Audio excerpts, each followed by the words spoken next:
শান্তি আজি 1 ফেব্ৰুৱাৰী 2025 সাকাৰ মুৰলীৰ পৰা কাহিনী।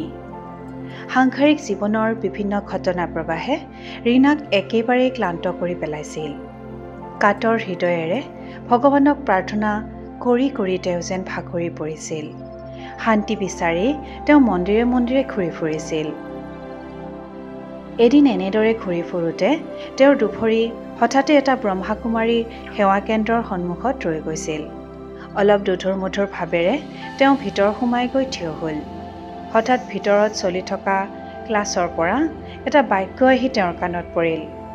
মৰমৰ সন্তানসকল, স্বয়ং ভগৱানেই তোমালোকক কৈছে যে তোমালোকৰ ভিতৰতেই শান্তি আছে, তাক বাহিৰত বিচাৰিব নালাগে। তোমাৰ স্বৰূপেই হ'ল শান্তি। কথাখিনিৰ আকৰ্ষণে ৰীনাৰ ভিতৰত আলোড়নৰ সৃষ্টি কৰিলে। তেওঁ সেৱা কেন্দ্ৰৰ নিমিত্ত বাইদেউৰ লগত কথা পাতিলে। বাইদেউৰ পৰা তেওঁ গম পালে যে ইয়াত স্বয়ং পৰমাত্মাৰ পৰা জ্ঞান লাভ হয়। আত্মাৰ স্বধৰ্ম হ'ল শান্তি। শান্তিধাম হ'ল আত্মাৰ থকা স্থান। সুখ, শান্তি, আনন্দ, প্ৰেম, পবিত্ৰতা, জ্ঞান আৰু শক্তি এইবোৰ আত্মাৰ গুণ বা ধৰ্ম। নতুন জ্ঞানৰ এই সামান্য চিকমিকনি দেখি ৰীনা আপোন পাহৰা হ'ল। বাইদেউৰ পৰা তেওঁ গম পালে যে যোগ বলৰ দ্বাৰা নিজেই পবিত্ৰ হৈ গোটেই বিশ্বকেই পবিত্ৰ বনাব পাৰি।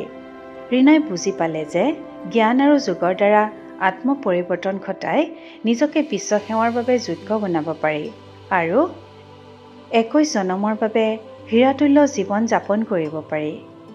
ৰীনাই লগে লগে পৰমাত্মাৰ জ্ঞান ধাৰণ আৰু যোগৰ অনুশীলন কৰিবলৈ ব্ৰহ্মাকুমাৰী বাইদেউৰ আগত নিজৰ দৃঢ়তা প্ৰকাশ কৰিলে।